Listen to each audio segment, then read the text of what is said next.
minta maaf, kadang-kadang tu saya lihat orang yang pakai niqab tetapi lebih menarik daripada yang tak pakai niqab, lebih menarik daripada yang tak pakai furdah, dengan pakaiannya, dengan dihiaskan mata yang begitu cantik dan indah, dengan wangiannya.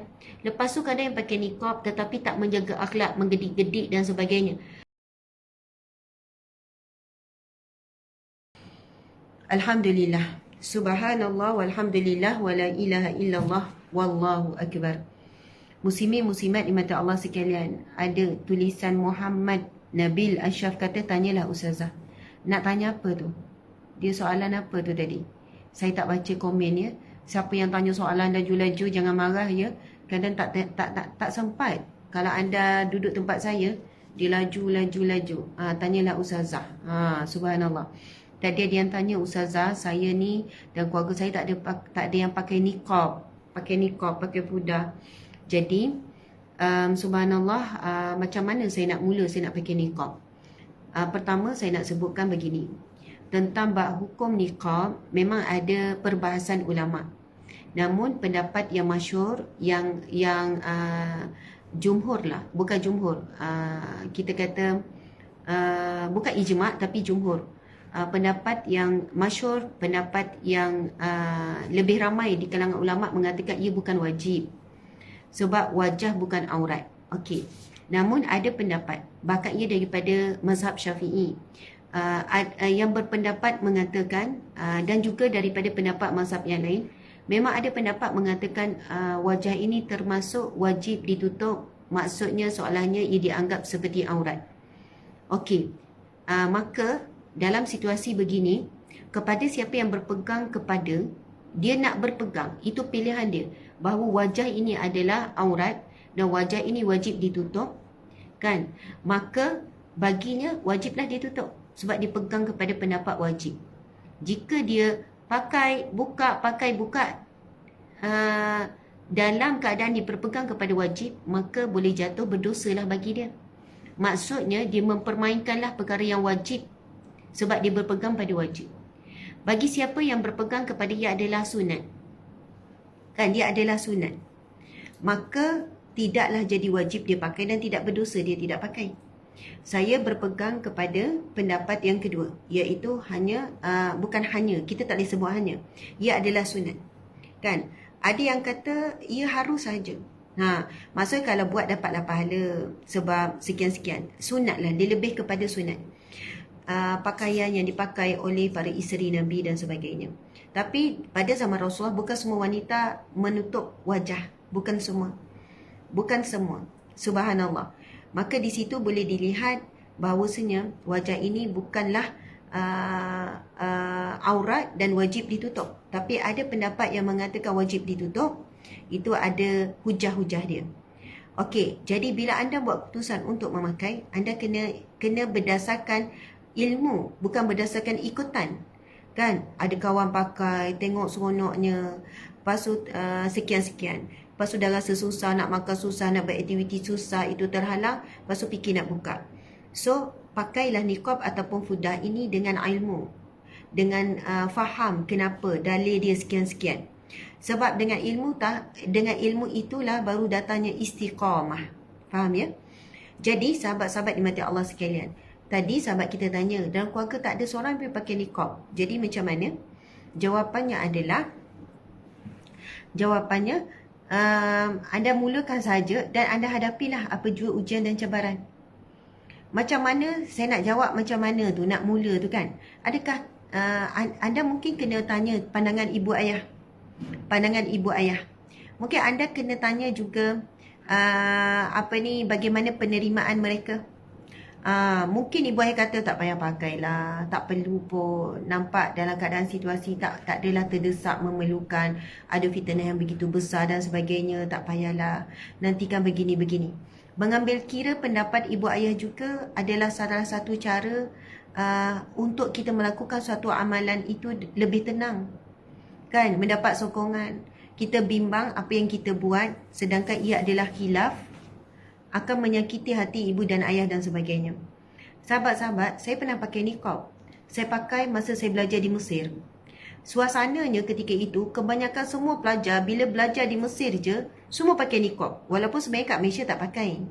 Sebab ada faktor suasana, keadaan seperti itu, keadaan belajar tu, dia jadi macam apa. Tapi sekarang pelajar-pelajar Mesir tak ada dah. Yang masa zaman saya tu 20 tahun yang lepas 19 tahun yang lepas, memang dia jadi macam auto tau. Bila pelajar banyak Islam pergi ke Mesir je, pergi belajar ke Mesir, automatik mindset ni kat sana pakai niqab. Jadi kita pun pakai. Padahal orang Arab, kelas-kelas kita tak ada pun yang pakai niqab, sikit je. Orang Arab Mesir sendiri tak pakai niqab. Maksudnya tak pakai fudah lah. Maksudnya sikit lah, sikit saja. Tapi orang Malaysia kebanyakannya pakai. Dah jadi macam kebiasaan. Tapi kalau pergi sekarang, pelajar-pelajar dah tak jadi dah budaya tu. Bila saya balik Malaysia, saya tanya mak saya. Mak saya, masa sebelum sekarang, sampai umur mak saya 40 lebih, mak saya pakai niqab. Mak saya pakai fudah. Subhanallah. Mak saya guru sains, guru fizik. Mata pelajaran fizik, bukan ustazah. Guru sains. Bila dekat sekolah kan dilarang sebab ia menghalang sebenarnya communication yang bagus. Ya, guru-guru perlu ada komunikasi yang bagus lah kan, supaya suara tu lebih jelas, memek muka, ada two way communication yang bagus. So di sekolah dilarang kalau orang pakai niqab di sekolah, sekolah ni lah, sekolah apa ni, sekolah kerajaan. Jadi bila dalam kawasan sekolah mak saya buka, bila nak balik keluar-keluar mak saya buka pakai, macam tu lah.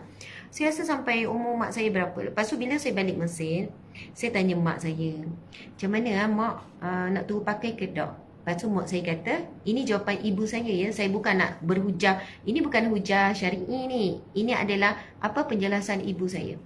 Ibu saya kata, tak payahlah Asma, tak perlulah.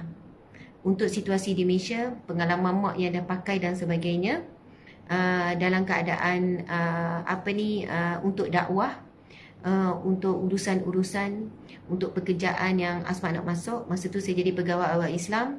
Lepas tu begitu juga untuk sekian-sekian, adalah penjelasan. Tak apalah Asma, tak pakai pun tak apa. Lagipun ini bukan wajib qat'i. Bukannya ini ada khilaf. Dan pendapat yang lebih masyhur, lebih kuat adalah ia tidak aurat. Okey.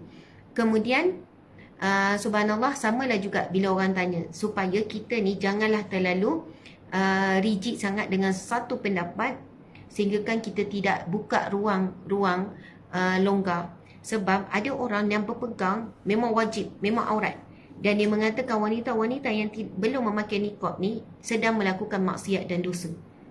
Ada di kalangan kita yang berpegang dengan pendapat ni, seolahnya wanita yang tidak pakai fudah dan niqab ini sedang bermaksiat kepada Allah, berdosa, melakukan perbuatan yang haram, maksud belum sempurna dari sudut syariatnya.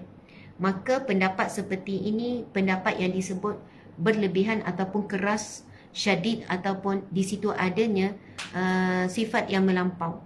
Sedangkan hujah-hujah, dan kita boleh tengok ramai je para isteri alim ulama yang tidak menutup wajahnya. Okey, faham ya?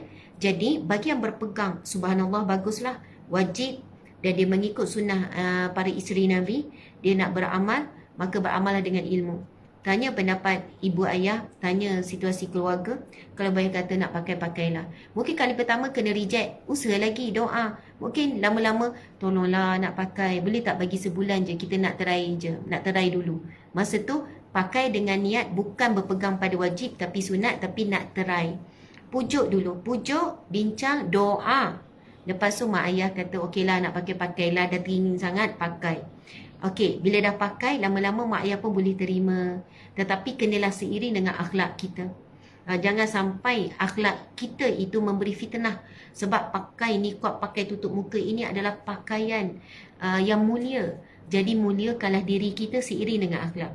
Minta maaf, kadang-kadang tu saya lihat orang yang pakai niqab tetapi lebih menarik daripada yang tak pakai niqab. Lebih menarik daripada yang tak pakai fudah. Dengan pakaiannya, dengan dihiaskan mata yang begitu cantik dan indah, dengan wangiannya. Lepas tu kadang yang pakai niqab tetapi tak menjaga akhlak, menggedik-gedik dan sebagainya. Maka ia seolahnya lebih menarik daripada orang yang tak memakai penutup muka. Apa tujuan dia tutup muka sebenarnya? Supaya tidak menjadi penarik. Tidak melindungi daripada fitnah. Kemudian budaya hari ini remaja dia pakai fudah, tapi dia pakai baju singkat, t-shirt, lepas tu pakai seluar. Bawah yang ini ada khilaf. Yang tentang tidak melihat tubuh badan itu tak ada khilaf. Wajib. Kita boleh nampak pakai seluar jeans, pakai baju pula bukan labuh sangat, bawah pinggul sikit je, tapi pakai tudung, lepas tu pakai niqab. Kita kata yang wajib tidak dijaga, tetapi yang khilaf itu dipegang. Begitu.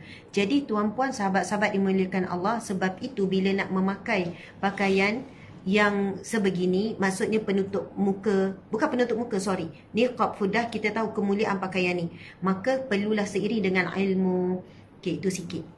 Saya minta maaf, saya tak boleh jawab soalan tu ringkas, jadi panjang.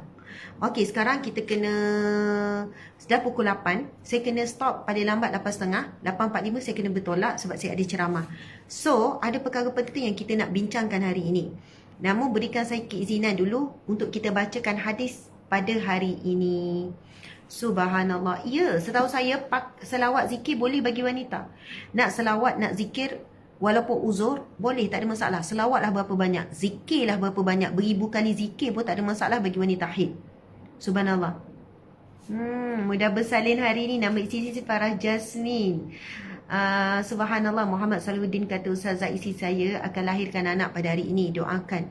Ya Allah, Rabbi yasir wala tu'asir, Rabbi sami bil khair. Allahumma yashfiha shifaan ajilan. Ya Allah, berikanlah kemudahan bagi subhanallah, hamba-Mu yang bernama Farah akan melahirkan anak pada hari ini. Allah permudahkan ya Allah, sempurnakanlah dengan kebaikan ya Allah, dan sembuhkanlah segala yang sakit. Amin ya rabbal alamin. Oh, ada yang kata, Ustazah, saya pakai niqab masa pergi majlis ilmu saja, boleh tak? Jawapannya boleh. Boleh. Maksudnya, bila pergi majlis ilmu dia pakai niqab sebab dia nak jaga hati, dia nak jaga dirinya. Lepas tu dalam majlis tu berhadapan dengan ustaz, guru lelaki, jadi dia tak selesa. Dia lebih tenang kalau pergi tu dalam keadaan pakai niqab. Jadi masa dia pakai tu dengan niat dia nak menjaga dirinya dalam situasi tersebut, dan dia memakai tu dengan mengambil kira pendapat yang mengatakan pakai niqab itu sunat, maka tak ada masalah, boleh, insya-Allah. Saya tak boleh nak jawab itu mempermainkan, kejap pakai, kejap tak, kejap pakai, berdosa. Saya pegang pada sunat je Ustazah, maka tak apalah. Tapi pandai-pandailah menjaga diri. Sebab ada orang time dia pakai niqab, solehah, masya-Allah, solehah. Tapi bila time dia tak pakai, 360 darjah berubah. Dengan tabarrush yang berlebihannya pada wajah, tabarrush pada pakaiannya, terus kontra terus. Subhanallah. Subhanallah, subhanallah, tuan-puan sekalian, hati kita ini sentiasa mengakui Allah itu berada di mana-mana saja. Kita bukan memakai pakaian tersebut kerana majlis, tapi kerana Allah. Maka Allah itu berada di setiap masa, bukan hanya di majlis ilmu saja. Kita pakai itu kerana Allah. Kalau kerana majlis, itu yang kita berubah. Bila majlis happy-happy, berubah pakaian. Bila majlis hiburan, lain pula pakaian. Bila majlis sekian-sekian, gala tu gala ni, lain pula majlis glamour. Subhanallah. Bila majlis ilmu, tetapi kita tak boleh kata daripada kau ni majlis ilmu je pakai macam ni, baik tak payah. Hipokrit, tak.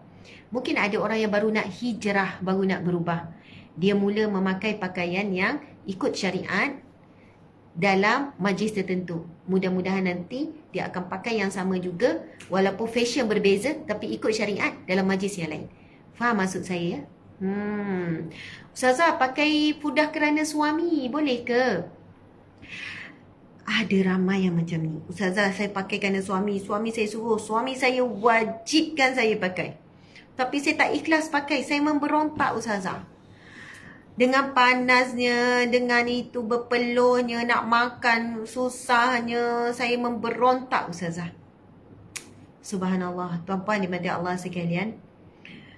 Di situlah kita sebut bagaimana ada ruang perbincangan.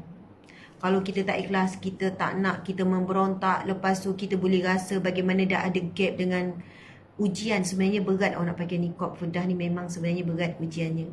Pahala pun hebat tuan-puan sekalian. Okey. Persoalannya, adakah bila suami wajibkan sesuatu yang sunat? Bukan sesuatu yang wajib ni. Suami je pegang wajib, isteri tak pegang wajib, saya tak pegang wajib. Adakah isteri tak ada hak?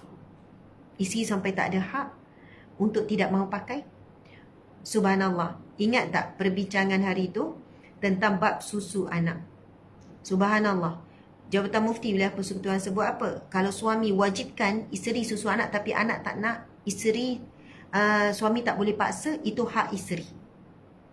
Subhanallah. Walaupun memang dituntut, memang pahalanya besar, tapi mungkinlah isteri ni rasa penat, tak larat, lepas tu adalah alasan-alasan dia.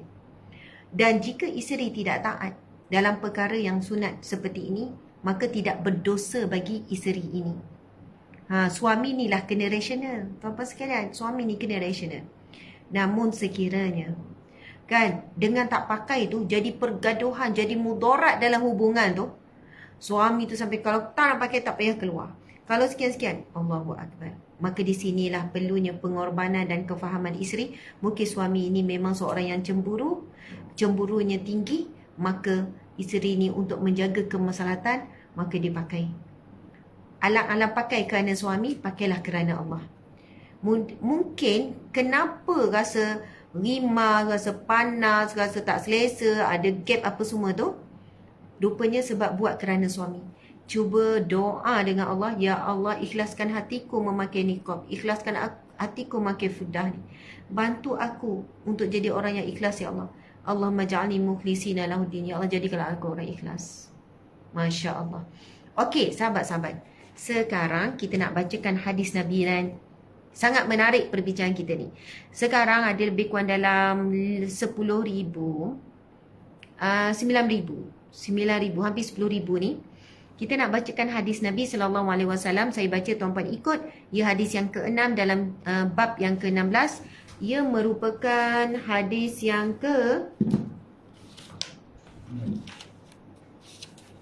dia merupakan hadis yang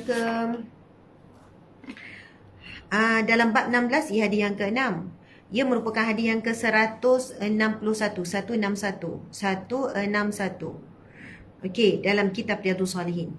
Okey, sama-sama kita baca ya. Bismillahirrahmanirrahim. An Abi Musa qala ihtaraqa baitun bil Madinah ala ahlihi minal lail falamma hudditha Rasulullah sallallahu alaihi wasallam bisya'nihim qala inna hadhihi nara aduwwun lakum fa idza nimtum fa'atfi'uha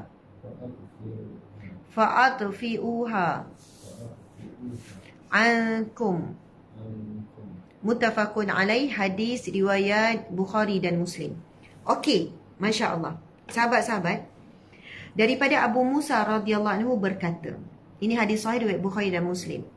Sebuah rumah di Madinah terbakar dan mengena pada penghuninya di malam hari.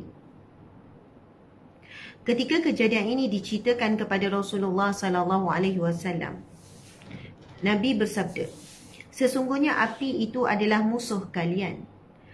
Oleh kerana itu, jika kalian tidur, padamkanlah api itu daripada kalian.